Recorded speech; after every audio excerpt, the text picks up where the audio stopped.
Merci encore une fois de votre fidélité. Vous êtes dans Talk Politique. On est ensemble jusqu'aux portes de 18h. Les avocats de Kassori Fofana continuent de crier à l'injustice. Dans un communiqué, le collectif constitué pour la défense de l'ancien Premier ministre dénonce l'annulation par les juges d'appel de la CRIEF de la décision de la Chambre de l'instruction de cette juridiction ordonnant pour la deuxième fois la libération de Kassori Fofana. Ils annoncent la saisie de la Cour suprême pour casser cette décision. On en parle également dans cette émission et c'est avec vous, Emmanuel Milimono. Alors, Emmanuel Milimono, les avocats de l'ancien Premier ministre Kassori Fofana qui annoncent un pourvoi en cassation. Donc, je pense que c'est dans l'ordre normal d'une procédure de ce genre, parce que Kassori Fofana, ses avocats ont plusieurs fois déjà tenté d'obtenir sa mise en liberté devant la CRIEF. Évidemment, pour l'instant, il n'y a pas forcément, on va dire, de raison illégal d'en vouloir à la CRIEF de maintenir Kassori Fofana en prison. Mais on l'a dit, peuvent renouveler voilà, du point de vue légal, on peut même renouveler encore sa détention. Il semble que c'est un peu, comme le dit Akumba, un avis de profane. Il semble que la CRIEF a même la possibilité de le détenir 4 fois renouvelable, donc en 4 mois renouvelable, donc jusqu'à 8 mois. Et puisqu'on n'en est pas là encore, donc on ne peut pas trop en vouloir à la CRIEF.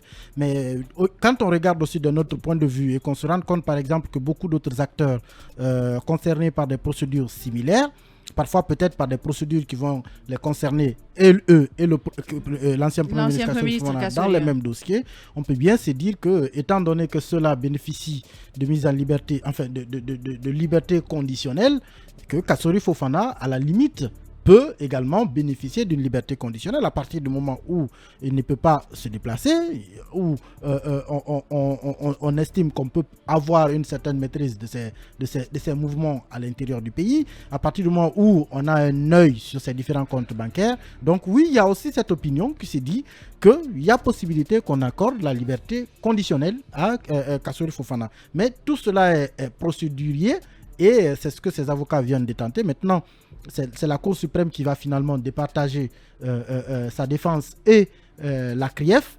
Sa décision va permettre de comprendre est-ce que Kassori Fofana peut bénéficier ou non de cette liberté conditionnelle derrière laquelle ses avocats courent depuis qu'il est en prison. Ces derniers temps, il y a plusieurs sorties d'avocats, de personnes qui sont d'une manière ou d'une autre devant la CRIEF. Cette CRIEF, est-ce qu'elle ne perd pas du crédit ?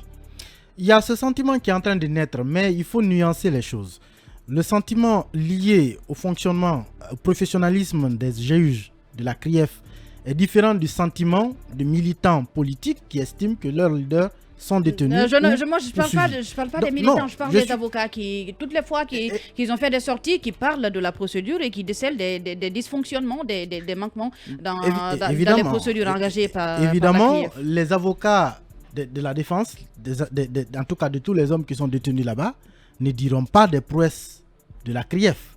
C'est comme quand vous entendez le procureur spécial Ali Touré, il ne parlera jamais des faiblesses de ces procédures.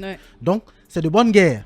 Ce que font les avocats, c'est tirer profit des faiblesses de la CRIEF pour en faire des atouts chez eux et renforcer leur défense. Et ce que ferait aussi Ali Touré, évidemment, c'est tirer profit des faiblesses de l'autre côté pour en faire des atouts. Et c'est de bonne guerre en réalité.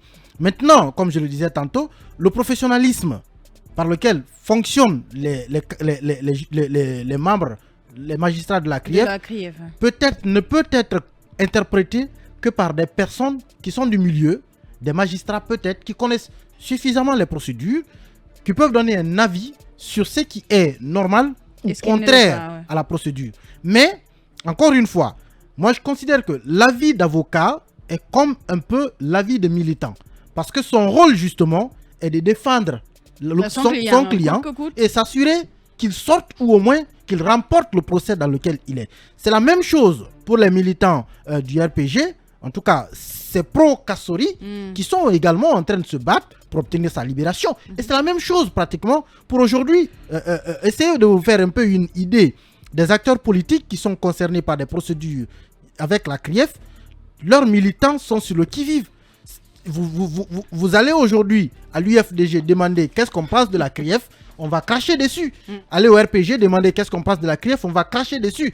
Mais allez par exemple au PEDN ou au Bloc libéral, on vous dira que c'est un salut. Donc ce sont des points de vue aussi dont il faut tenir compte en fonction de l'acteur qui l'exprime, des enjeux et de ses intérêts avec les procédures, les dossiers que la CRIEF est en train de conduire. Mais dans tout cela, je crois, il faut laisser les juges être guidés par la loi, par les procédures, et que ce qui est écrit dans nos différents textes de loi soit appliqué. Que chacun se rassure justement que c'est ce qui est écrit qui est appliqué et pas autre chose. C'est en cela qu'on peut savoir est-ce que la CRIEF fait un bon travail ou un mauvais travail. Mais pour l'instant, il y a beaucoup de jugements sur les intérêts et peu de jugements sur des faits concrets. Merci à vous Emmanuel. Vous êtes dans Talk Politique. C'est parti pour un bâton rompu.